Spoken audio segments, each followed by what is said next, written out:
저는 여러분들에게 좀 좋은 이야기만 해주는 목사가 되고 싶습니다. 뭐 위로해드리고 격려해드리고 괜찮다고 하고 이만하면 됐다고 하고 충성도 그만해도 된다 그러고 뭐 이러고 싶은 마음이 있습니다. 그래야 우리 목사님 되게 따뜻한 분이다, 뭐 그렇게 생각할 거 아니에요. 그런데 그렇게 하고 싶지만 성경 말씀에서는 우리에게 그렇게 말씀해 주고 있지 않다는 겁니다. 아니, 성경에서 그렇게 말씀하고 있지 않은데 제가 여러분들에게 직무유기하면서 깨어있지 마십시오, 뭐 그렇게 이야기할 수 있겠습니까? 성경은 항상 우리에게 시간을 아껴야 되고 깨어있어야 되고 열심을 품어서 주를 섬겨야 된다. 이게 성경에서 우리에게 직접적으로 해주시는 말씀이라는 것입니다. 그러면 이 마음이 뭘까? 여러분, 그 마음이 어떤 마음이 되어야 될까? 로마서 12장 11절을 보면 이런 말씀으로 우리에게 도전해 주고 있습니다. 다 같이 읽어볼까요? 시작. 열심히 일하고 게으르지 마십시오. 성령으로 달구어진 마음을 가지고 주님을 섬기십시오. 아멘. 자, 주님을 섬겨야 되는 그 마음이 어떤 마음이냐? 달구어진 마음이라. 성령으로 달구어진 마음으로 우리가 열심을 가지고 주님을 섬겨야 된다. 뜨거워야 된다. 달구어져 있는 마음이 되어야 된다라는 멋진 표현이 성경 가운데 기록되어 있다는 것입니다. 그래서 저는 오늘 여러분들과 우리에게 달구어진 마음을 방해하는 것들이 무엇인지를 좀 살펴보면서 그것을 제하여 버리고 달구어진 마음으로 하나님 앞에 충성하는 저와 여러분 되시기를 주의 이름으로 축복합니다. 첫째, 존재하지 않는 사자 때문에 달구어진 마음을 포기하지 말아야 한다는 것입니다. 다 같이 읽어봅니다. 시작. 존재하지 않는 사자 때문에 달구어진 마음을 포기하지 마십시오. 네, 오늘 본문 말씀 13절 말씀을 읽도록 하겠습니다. 다 같이 읽어봅니다. 시작. 게으른 자는 길에 사자가 있다, 거리에 사자가 있다 하느니라. 아멘. 자, 게으른 자의 특징이 뭐냐? 길가에 사자가 있다는 것입니다. 길가에 뭐가 있다고요? 사자가 있다는 겁니다. 그런데 강조하는 게 사자를 두 번 이야기하고 있죠. 원어에 보면 이 사자가 다른 단어로 쓰여져 있습니다. 첫 번째는 일반적 사자죠. 두 번째 사자는 사나운 사자, 화가 난 사자가 길가에 있다는 것입니다. 게으른 자들의 특징이 뭐냐? 여러분, 밖에 나가면 사자가 있어요. 이렇게 밖에 있으면 길가에 사자가 있다라고 자신에게도 이야기하고 사람들에게 이야기하고 있다는 것입니다. 여러분, 밖에 사자가 어디 있습니까?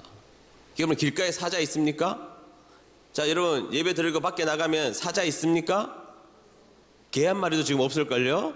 사자 없습니다. 고대 근동의 이스라엘 지역도 마찬가지입니다. 사자가 있어도 저기 깊은 산 속에나 있지 사자가 길가에 있을 리가 없습니다. 사자도 사람 무서워합니다. 사자가 길가에 있을 가능성은 거의 0%, 그게 고대 근동의 길가였다라는 사실입니다. 그런데 여러분, 게으른 사람들의 특징이 뭐냐? 달구어진 마음이 사라진 사람들의 특징이 뭐냐? 사자가 숲속에 있지 않고 길가에 있다라고 자각하고 있는 존재가 되어버리고 만다는 것입니다. 그래서 왜 못 나가느냐? 왜 성실히 살지 못하느냐? 왜 애써 헌신 못하느냐? 밖에 사자가 있기 때문에 그렇게 할 수 없다라고 말한다는 사실입니다. 없는 사자를 만들어서 자신의 머릿속에 사자가 있다라는 확신과 믿음을 가지고 있다라는 사실이죠. 한동안 유행했던 말이 있잖아요. 이불 밖은 위험해. 들어보셨습니까? 이불 밖은 위험해. 뭐 그런 말이 있습니다. 게으른 사람들의 특징은 해야 될 이유가 분명해야 하지만 하지 못할 이유 한 가지만 발견하면 이불 밖은 위험해 하고 결코 나가기를 두려워하고 거부하고 핑계를 대고 그렇게 산다라는 것입니다. 없는 사자를 키워서 자신의 인생을 발전하지 못하도록 만드는 존재, 그 존재가 게으른 사람들의 특징이라는 것입니다. 영적으로도 마찬가지입니다. 여러분, 주일날 회사 사람들, 특별히 직장 상사가 골프 치러 나오라는 겁니다. 아니면 직장에 있는 산악회, 등산, 우리 다 나와야 된다, 우리 화목해야 되고 친목해야 되니까 다 나오라, 이렇게 말합니다. 주의를 지켜야 되는데 골프 치러 나가려고 하니까 그렇고, 안 나가려고 하니 괜히 밉상이 되어서 찍혀서 회사 생활이 힘들어질 거라는 실체 없는 사자를 잔뜩 키워서 주일 성수를 하지 않는다면 길가에 실체 없는 사자의 거짓 표에 주눅드는 인생이 되어버리고 만 사람이 되고 만다는 것입니다. 여러분, 실제로 골프 치러 가지 않아서 잘릴까요? 일 못해서 잘릴까요? 네, 골프 못 쳐서 안 쳐서 잘리는 경우 어디 있겠습니까? 일 못해서 잘리는 거죠. 여러분, 일만 잘해 보십시오. 성실해 보십시오. 평소에 애써서 그 회사에 아주 중요한 역할을 해 보십시오. 골프 주일 안 치고 예배 드린다고 해서 잘릴 일 없습니다. 그런데 믿음 생활 열심히 해야 되는데 거짓 사자를 키워내는 우리들의 모습이 있다라는 것이죠. 안 그래도 돈이 없어서 쪼달리는데 없는 살림에 교회에 11조를 내고 뭐 물질적인 헌신을 하고 그러면 더 힘들어질 것이라는 그런 사자를 키워내서 그 사자에 속아서 헌신을 미룬다면 여러분, 하나님 앞에 하나님을 기쁘시게 해야 되고 영광스럽게 해야 되고 그런 사명은 언제 합니까? 여러분, 거짓 사자에 속아서 하나님 앞에 애써서 살아가야 될 그 영역을 포기해버리면 언제 하나님을 기쁘시게 할 수 있냐는 것이죠. 요즘 주일날 뭐 시험기간 다가오거나 수능이 다가오면 학원에서 특강 같은 걸 하지 않아요. 특강을 한다는 겁니다. 특강을 하는데 그거 안 들으면 성적이 떨어질 것 같아서 두려워서 예배를 빠지게 하는 부모들이 있다면 여러분, 가만히 생각해 보세요. 우리에게 지혜 주시고 실제하시는 하나님을 못 믿는다는 이야기잖아요. 실제하시는 하나님은 믿지 않고 거짓 사자만 키워서 거짓 사자를 믿고 많은 오류를 범하게 된다는 것이 사실입니다.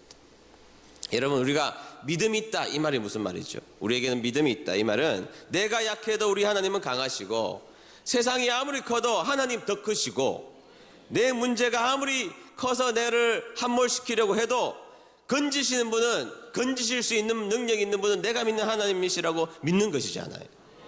그게 믿음이라면 여러분, 거짓 사자에 속지 마시기를 축원합니다. 우리 인생에 쓸데없는 거짓 사자를 끊임없이 양산하고 키워내어서 망가진 인생이 아니라 달구어진 마음을 통하여서 사자를 몰아내고 믿음의 전진을 이루는 저와 여러분 되시기를 주의 이름으로 축복합니다.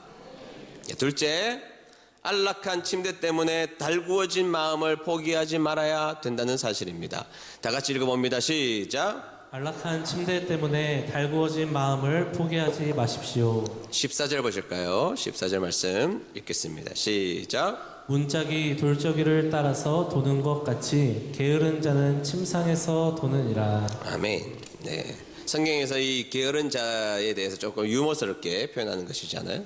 문짝에 힌지가 있다. 힌지가 있다. 이거 아무리 왔다 갔다 해도 그 자리에 머무는 것처럼 게으른 자들은 침대 밖을 나가지 않는다. 침상에 머무르기를 좋아한다. 뭐 그런 이야기죠. 여러분, 성경은 엄청 직설적입니다. 성경 지은 사람이 오늘 잠언 지은 사람이 좀 경상도 스타일이에요. 한번 들어보세요. 잠언 6장 6절에서 11절 보세요. 제가 한번 읽어보겠습니다. 경상도 스타일이니까 경상도인 제가 읽겠습니다. 읽어보겠습니다. 게으른 자여 개미에게 가서 그가 하는 것을 보고 지혜를 얻으라. 엄청 자존심 상하지 않아요? 개미에게 배우래요. 개미에게. 옆집 사람에게 배우는 것도 아니고 저기 뭐 열심히 사는 사람한테 배우라는 것도 아니고 개미에게 배워라. 개미에게 배워라. 너 그따위로 살래? 개미에게 가서 배워. 막 이렇게 이야기를 하고 있다는 겁니다. 7절. 개미는 두령도 없고 감독자도 없고 통치자도 없으되, 그러니까 시키는 사람이 없음에도 불구하고 8절 먹을 것을 여름 동안에 예비하여 추수 때 양식을 모으느니라. 9절 게으른 자여 내가 어느 때까지 누워 있겠느냐, 내가 어느 때까지 잠이 깨어 일어나겠느냐. 좀 더 자자, 좀 더 졸자, 손을 모으고 좀 더 누워있자 하면 내 빈궁이 강도같이 오며 내 곤핍이 군사같이 이르리라. 아멘.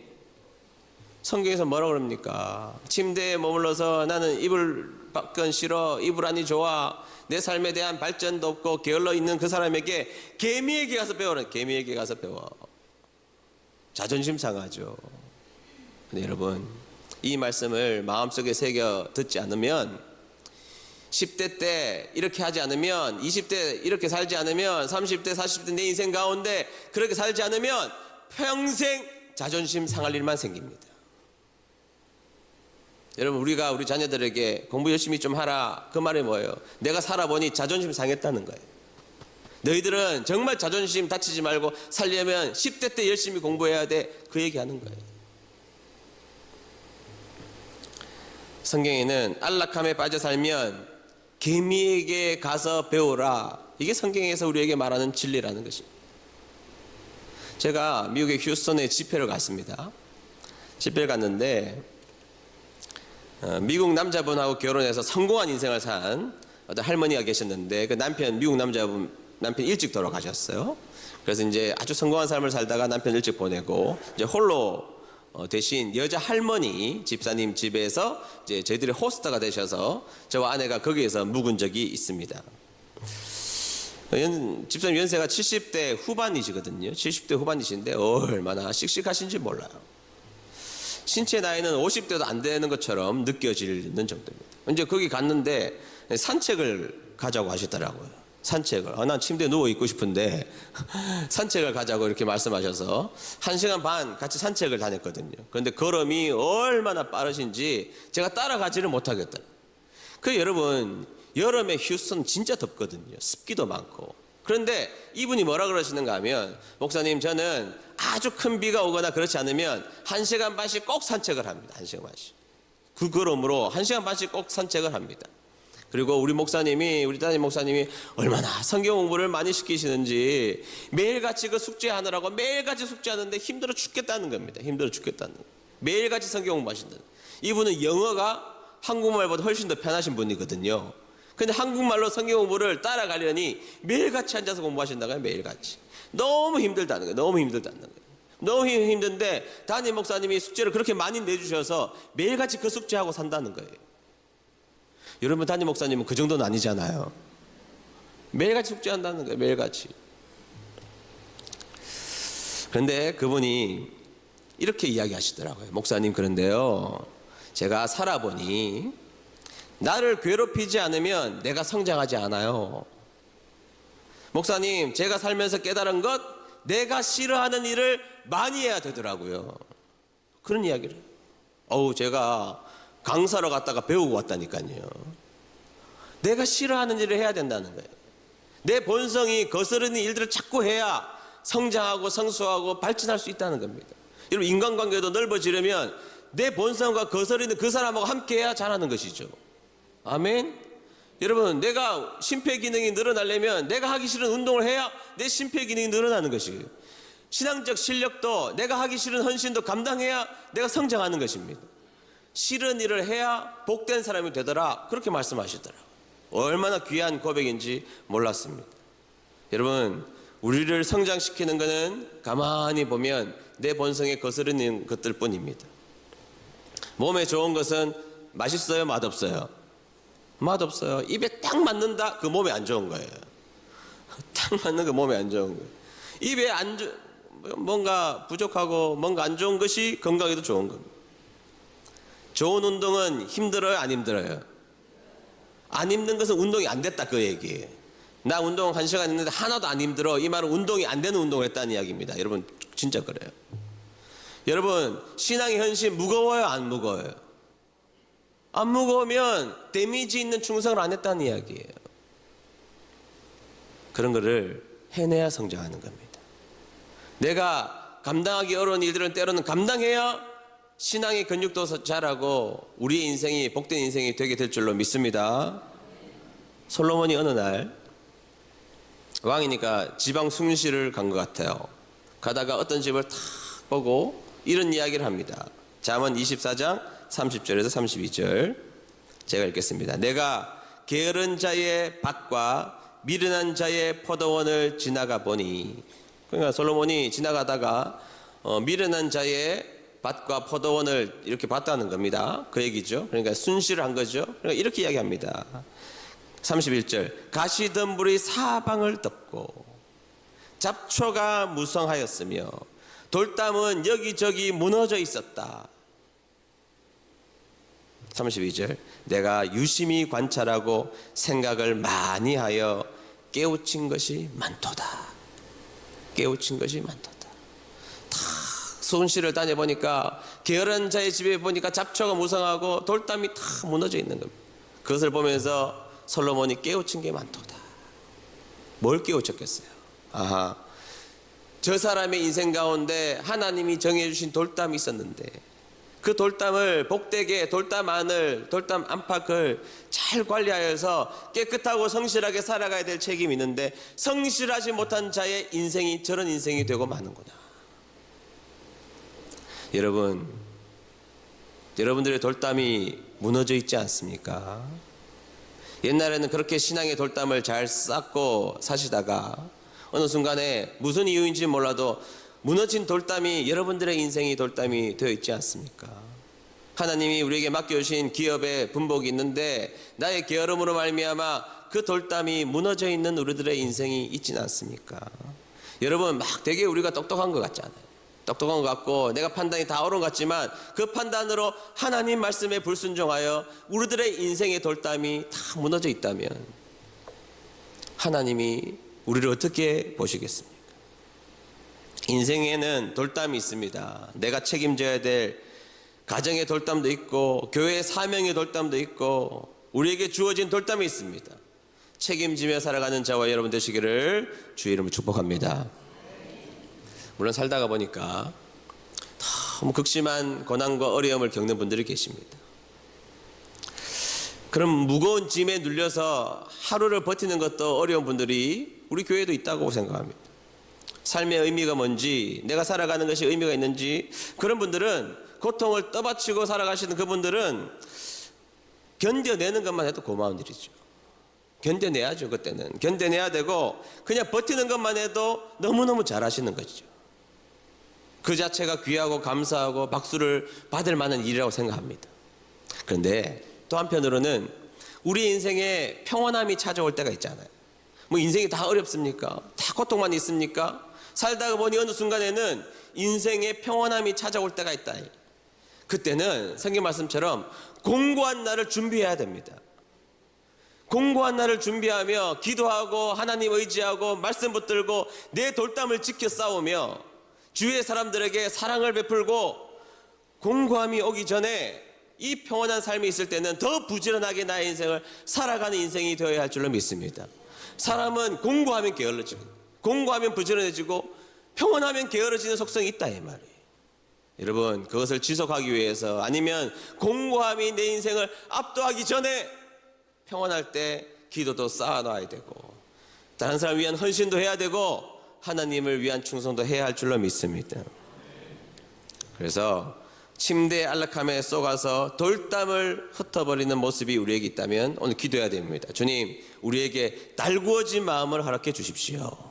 하나님, 우리에게 달구어진 마음으로 살아갈 수 있는 은혜를 더해달라고 기도하는 저와 여러분 되시기를 축복합니다. 마지막 셋째, 합리화와 교만 때문에 달구어진 마음을 포기하지 말아야 된다는 사실입니다. 다 같이 읽어볼까요? 시작. 합리화와 교만 때문에 달구어진 마음을 포기하지 마십시오. 15절과 16절 읽겠습니다. 시작. 게으른 자는 그 손을 그릇에 넣고도 입에 올리기를 괴로워하느니라. 게으른 자는 사리에 맞게 대답하는 사람 7보다 자기를 지혜롭게 여기느니라. 아멘. 여러분 16절에서 하고 싶은 말씀이 뭘까요? 16절, 게으른 자는 그 손을 그릇에 넣고 입으로 올리기를 괴로워하느니라. 그렇다는 건데 이게 자기 합리화라는 거예요. 자기 합리화. 그러니까 배고픈데 귀찮아가지고 나 배 안 고파, 나 배고프지 않아. 자기 합리화한다는 이야기예요. 자기 합리화. 그 다음 구절을 보면 게으른 자는 사리에 맞게 대답하는 7사람. 자, 사리에 맞게 대답하는 7사람. 성경에서 7은 완전수거든요. 그러니까 진리를 말하는 사람, 진리가 들렸을 때 뭐 이런 이야기란 말이죠. 진리를 들었음에도 불구하고 자기가 더 지혜롭다고 말한다는 거예요. 하나님의 말씀을 들었음에도 불구하고 그거는 올드 패션하다, 옛날 거라는 거예요. 하나님의 말씀 그거 2000년 전의 것이라는 거예요. 누가 그 말씀을 지키고 사냐는 거예요. 하나님의 말씀보다 자신의 지금 현재의 자각과 인식이 훨씬 더 똑똑하고 옳다라고 생각하는 착각에 빠진 사람들이라는 겁니다. 그러니까 여러분, 이 사람은 총체적 난국입니다. 게으른데 자기가 합리하고 교만까지 한다는 것입니다. 그것이 문제가 심각한 거죠. 여러분, 게으른데 교만한 사람, 여러분 교만한데 부지런한 사람은 막 시끄럽긴 하지만 일은 돼요. 그렇죠? 막 게으른데 부지런한데 교만한 사람이 있으면 막 교만하니까 상처를 받고 막 문제는 되는데 일은 어쨌든 뭐 일 몇 가지는 만들어낸다고요. 그런데 게으른데 교만해요. 특징이 뭔 줄 아세요? 게으른데 교만한 사람 특징은 머리는 거북인데 입은 족쇄입니다. 몸은 배짱인데 입술은 개미예요. 그러니까 여러분, 그 사람 때문에 주위가 얼마나 힘든 줄 몰라요. 말은 쉽거든 듣고 행하는 사람만 어렵지. 이렇게 개선되었으면 좋겠습니다. 말 한마디는 쉽잖아요. 개선하려고 하면 얼마나 많은 사람들 고생해야 되는데. 다른 사람들에게 짐은 다 지우고 자신은 아무것도 안 하는 사람, 그 사람을 이야기하고 있는 것입니다. 여러분, 우리에게 달구어진 마음이 있어야 된다. 달구어진 마음으로 인생을 살아가야 하나님이 원하시는 자리, 하나님이 기뻐하시는 자리, 하나님이 너무나 아름답게 생각하는 그 자리로 나아갈 수 있다는 사실을 기억하시고 하나님 앞에 그렇게 기도했으면 좋겠습니다. 주여, 나에게 달구어진 마음을 주시옵소서.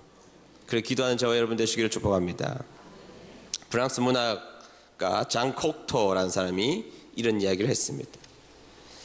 만약 여러분의 집에 불이 났다면, 들어보셨죠? 불이 났다면 무엇을 가장 먼저 가지고 나오시겠습니까? 한 개를 가지고 나올 수 있는데 무엇을 가지고 나오겠습니까? 여러분, 뭐 가지고 나오실래요? 결혼식 때 폐물? 옛날에 앨범? 뭐가 성적표? 절대 안 가지고 싶고 뭐 가지고 나오실래요? 남편은 꼭 두고 나온다 그러더라고요. 뭐 가지고 나오시겠습니까? 장곡토가 이런 이야기를 합니다. 뭐라고 그러는가 하면, 나는 불을 가지고 나오겠어. 불을 가지고 나오겠어. 이 말이 무엇이죠? 지금 불탄 그곳에 모든 것이 다 불타서 사라질지라도 내 마음속에 열정만 있으면 다시 일으켜 세울 수 있다, 이 말이에요. 그러니까 다 불타 없어질지라도 나의 열정만큼은 계속 불타오를 수 있도록 그 불을 가지고 나오겠어. 그런 이야기인 것입니다. 그래서 저는 우리 모두는 은혜를 구해야 한다고 믿습니다. 주님, 우리에게 은혜를 주십시오. 하나님, 불타오르는 마음을 우리에게 허락해 주시옵소서. 하나님, 하나님만 의지하는 마음을 허락해 주시옵소서. 그게 달구어진 마음이고 그것이 힘든 삶을 버틸 수 있는 마음이고 무거운 짐을 이겨나갈 수 있는 힘이 될 줄로 믿습니다. 저는 목사지만 낙심할 때도 있고 목사지만 게으르실 때가 있고 견디지 못하거나 힘들할 때도 저도 역시 있습니다. 과연 내가 이것을 할 수 있을까? 용기가 나지 않을 때도 있습니다. 그런 생각이 자꾸 저에게 사로잡히면 제가 떠올리는 성경 구절이 하나 있습니다. 무슨 말씀이냐? 요한복음 5장 17절 하반절 말씀입니다. 다 같이 읽어봅니다. 시작. 내 아버지께서 지금까지 항상 일하시니 나도 일한다. 아멘. 무슨 말씀이에요? 내 아버지께서 지금까지 항상 일하시니 나도 일한다. 저는 이걸 두 가지 의미로 저는 해석하고 받아들입니다. 먼저는 창조주이시고 전능자이시고 모든 것을 가지신 그분도 일하고 계시는데 하물며 아무것도 없는 내가 가만히 있어서 되겠느냐? 이 도전이 첫 번째 있어요.